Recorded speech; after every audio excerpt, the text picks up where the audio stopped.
Hi, I'm Christa Jacobson, headmistress of the Budo, where we teach authentic ninjutsu and classical samurai bujutsu. And for those of you who don't know what that is, it's the ancient martial arts of the ninja and samurai. In today's video, we're going to be discussing 3 martial art lessons from a Takeda Ryu ninja. His name is Yamamoto Kansuke. Yamamoto Kansuke was one of Takeda Shingen's top generals, and today we're going to be looking at some of his writings and some of the lessons that he has left behind. Now, before I begin, I always give a shout out to all of my new viewers. So if this is the first video that you guys have seen of me, my name is Christa Jacobson. I'm the headmistress of the Budo, which means School of the Warrior Way. We teach koryu ninjutsu and koryu bujutsu, so the ancient martial arts of the ninja and samurai.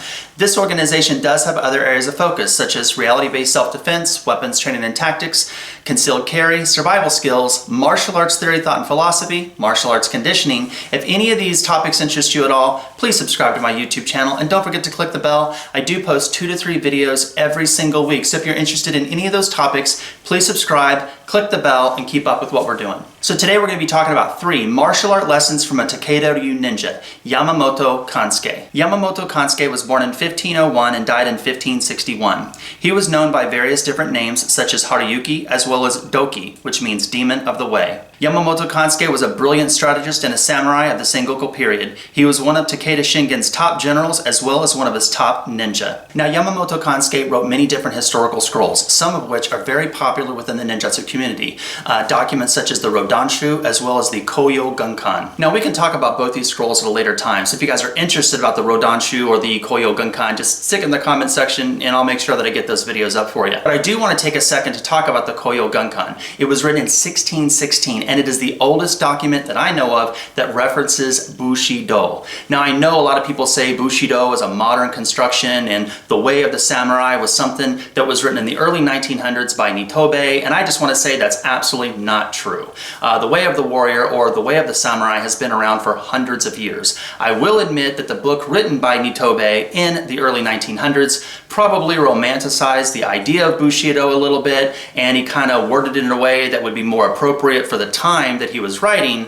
But the idea of Bushido, or the Way of the Samurai, the Way of the Warrior, has been around for hundreds of years, and this philosophy of Bushido, or Bushinodo, is referenced in the Koryu Gunkan in 1616. So today I'm going to be referencing a seminal writing that's attributed to Yamamoto Kansuke. Now, this particular document is called The Secrets to the Art of War. It's also been referenced as Secrets to Japanese Warfare.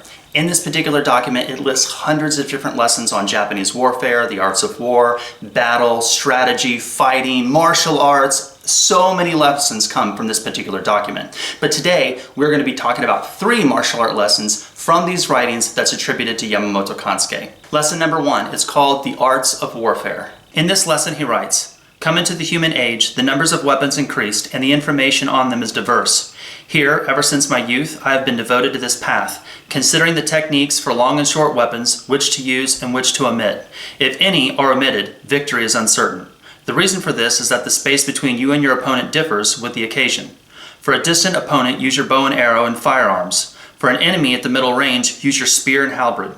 For an enemy at close hand, use your swords. For grappling in close quarters, use a dagger, less than 1 foot long is good." As a headmistress of a traditional school of Japanese martial arts, I strongly advocate for the use of weapons. In fact, I ask all of my students to always carry a weapon with them at all times, even if that's a firearm, edged weapon, some sort of self-defense tool to create distance between you and your opponent, something like a force multiplier to help create more impact onto your attacker if you get into a striking situation. I strongly advocate for the use of weapons. Now, of course, you do have to follow the laws in your area, but regardless of where you live, you should be able to carry a weapon with you at all times. Yes, we train in empty-handed combat. Yes, we teach the students how to punch and kick and strike and throw and grapple and all the different various skills that you need in empty-handed combat. But the empty-handed combat skills are there to teach you how to use your body as a weapon and to teach you to be better off with the use of weapons. Plus, it also helps you engage in various different types of martial art activities. But nonetheless, the only time you would be in an empty-handed fighting situation in a self-defense environment is if you didn't bring a weapon,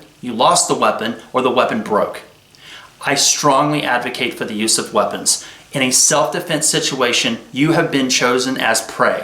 Predators go after prey. And there is no weight classes in that environment. It's not like there's going to be rules or weight classes or anything of the sort. When a predator chooses a prey, it's because they feel that the prey is weak. They feel they have an advantage over the prey. They're going to be bigger, they're going to be stronger, they're going to be faster, they're going to have a tactical advantage, meaning some sort of weapons. There might be more of them, multiple attacker situations, or they have an advantage in the terrain, so they know the area better than you. If you have been picked as prey, they feel they have the advantage. So in a self-defense, reality-based self-defense situation where it is intense, violent, aggressive situation, I encourage all of my students to constantly carry a weapon with them of some kind all of the time. Again, whether that's a firearm, edged weapon, some sort of self-defense tool that you can use to create distance between you and your opponent, or even some sort of a force multiplier. Again, you need to follow the law in the area that you live, but I strongly advocate for the use of weapons. Lesson number 2, and this one's called Teacher of the Arts. In this lesson he writes, teachers of the arts of warfare transmit the advantages of considering how to win with bow, spear, halberd, sword, dagger, and other instruments of killing, striking when you should strike, and not striking when you should not strike.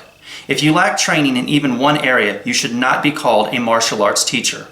How much more should we be wary of calling someone who is trained in only one weapon a martial arts teacher?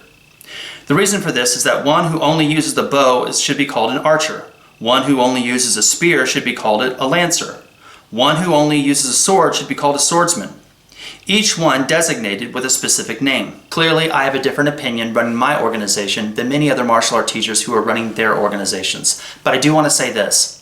When I started the Budo, which means School of the Warrior Way, back in 2004, I did that because I wanted to make sure that I preserved the true training and teachings of the ancient ninja and samurai.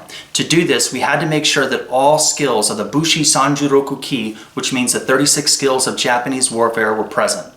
Now, when you look at the 36 skills of Japanese warfare, you get 18 skills of conventional warfare and 18 skills of unconventional warfare. The 18 skills of conventional warfare is commonly known as the 18 skills of the samurai.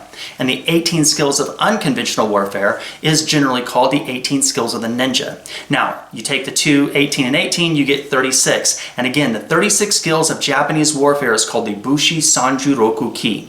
When you look at the 18 skills of the samurai, you get all of the skills that the samurai needs to train in to be effective in conventional warfare, whether that's empty-handed tactics, spearmanship, swordsmanship, archery, fortifications, military strategy. Everything that the samurai would need to know for conventional warfare is covered in the 18 skills of the samurai.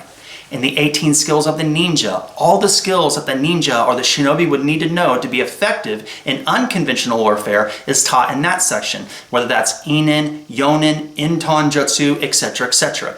All of those skill sets are covered in the 18 skills of the ninja. Again, the Budo School of the Warrior Way, we teach all 36 skills of Japanese warfare. So the Budo is known for its 7 warrior traditions, all of our areas of training, and the complete understanding and study of the Bushi Sanjuroku Ki, or the 36 skills of Japanese warfare. Lesson number 3, transmission to the arts of warfare. In this lesson he writes, as to the order of transmission of the arts of warfare, first we teach fist technique to master the workings of the 4 limbs, mind and body. Next we transmit techniques of short weaponry, next techniques of long weaponry, and after that techniques of projectile weaponry. Linking these in order after transmitting designs of human advantage, situational advantage, and natural advantage, we transmit the principles of all things to assist application. So here, Yamamoto Kansuke is talking about a practical progression of martial arts training.